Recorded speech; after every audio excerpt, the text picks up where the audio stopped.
सुनाओ वरिंदर जी। और कोई शब्द लीन नहीं कर सकता। हाँ, होर कोई लीन नहीं कर सकता शब्द जिहड़ा उत्पन्न पालन संघार करता है वो यही ही सब कुछ कर सकता है, यही सानू लीन करेगा हरि भगवान गुरु महाराज दे चरना। हाँ जी सुनाओ फिर।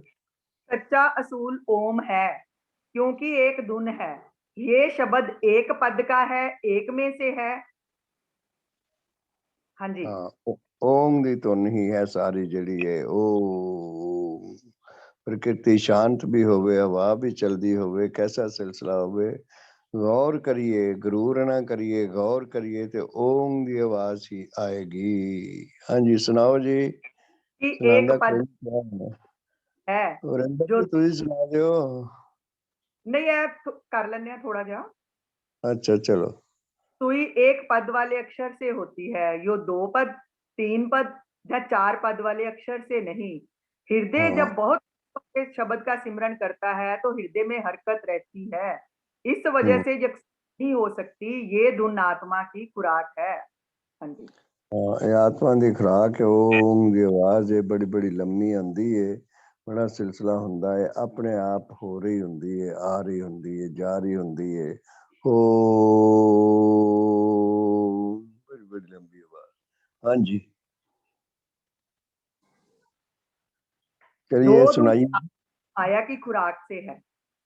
हम्म ये दो धुन चलावांगे ते एक आत्मा ते माया दी खुराक हो जाएगी। एक धुन से अलहदा जो शब्द है, ये सिर्फ हम्म, भगवत करने के लिए है। ओम से हाँ अलहदा नाम जपण वास्ते ओ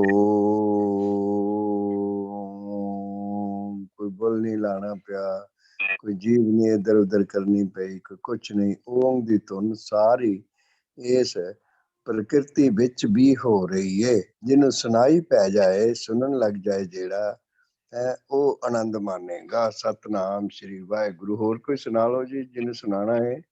रोज ऐसे विचारा ਹੁੰਦੀਆਂ ने कि होर किसी ने मौका नहीं मिलता सुनाने का, इस वास्ते मैं बार बार अर्ज करदा मैं सुनाओ सारिਆਂ ਨੂੰ टाइम मिले, सारिਆਂ के सब की गठड़ी लाल, ये लाल हीरे जवाहरात मोती शब्द ਜਿਹੜੇ ਨੇ ਨਾ ਭਗਵਾਨ ਦੇ ਭਗਤੀ ਦੇ ਇਹ ਸਾਰਿਆਂ ਦੇ ਹਿਰਦੇ ਵਿੱਚ ਨੇ। ਹਿਰਦਾ ਅਰਥ ਹੈ ਹਰੀ ਦਾ, ਇਹ ਹਰੀ ਸਾਡੇ ਹਿਰਦੇ ਵਿੱਚ ਹੈ। ਇਹਨੂੰ ਮਨਨ ਕਰਨਾ, ਇਹਨੂੰ ਸੁਣਾਉਣਾ। ਸੁਣਾਓ ਸਤਨਾਮ ਸ਼੍ਰੀ ਵਾਹਿਗੁਰੂ, ਸਤਨਾਮ ਸ਼੍ਰੀ ਵਾਹਿਗੁਰੂ, हरि ओम तत्सत। सुनाओ जी। हाँ जी। ओम धुन से अलहदा जो शब्द है, ये सिर्फ भगवान की सिफत करने के लिए है। और ये एक धुन जो है, ये सिर्फ सिमरन के लिए है, जिससे आत्मा परमात्मा एक होते हैं। हाँ भगवान दी सिफतां करन वास्ते विचारां ने, सारे शब्द ने। ओम दी धुन ਜਿਹੜੀ ਹੈ ਨਾ ਇਹ ਨਿਜਾਤੀ ਹੈ, ਇਹਦੀ ਜਾਤ ਪਾਤ ਕੋਈ ਨਹੀਂ ਹੈ, ਇਹ ਮੋਕਸ਼ਦਾਇਕ ਹੈ। ਹਾਂਜੀ ਸੁਣਾਉਣ ਦਿਓ ਹੋਰ ਕਿਸੇ ਨੂੰ। ओम दी जगह ओम दे नाल ਜਿਹੜੀਆਂ ਹੈ ਸਿਫਤਾਂ ਵਾਸਤੇ, ਅਸੀਂ ਭਗਵਾਨ ਦੀ ਸਿਫਤ ਵਾਸਤੇ ओम ਦੇ ਨਾਲ ਜਿਹੜੇ ਲਫ਼ਜ਼ ਕੋਈ ਹੋਰ ਕੋਈ ਮੰਤਰ हाँ ਵਾਸਤੇ ਜਾਂ और ਜਿਹੜੇ शब्द ने ना वो सिफतां ने। ओम शब्द निजाती है, निजात मैंने मोक्ष देन वाला, छुटकारा देन वाला, मोह ममता तो लिप्ति तो छुड़ा लैन वाला।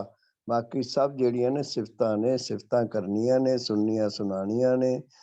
समझ लग गया ना। ते ओम नाम ਜਿਹੜਾ ਜਪਣ ਵਾਲਾ ਇਹ ਹੈ, ਜਾਪ ਕਰਨ ਵਾਲਾ, ਜਪਣ ਵਾਲਾ ओम नाम है। ओम ओम। हाँ जी हाँ जी। मैं एक बारी ना पैरा दोबारा रिपीट कर देनी हूँ। बहुत मतलब ਇਹਦੇ ਚ ਸਾਰੀ ओम ਦੀ सिफत सलाह गई है।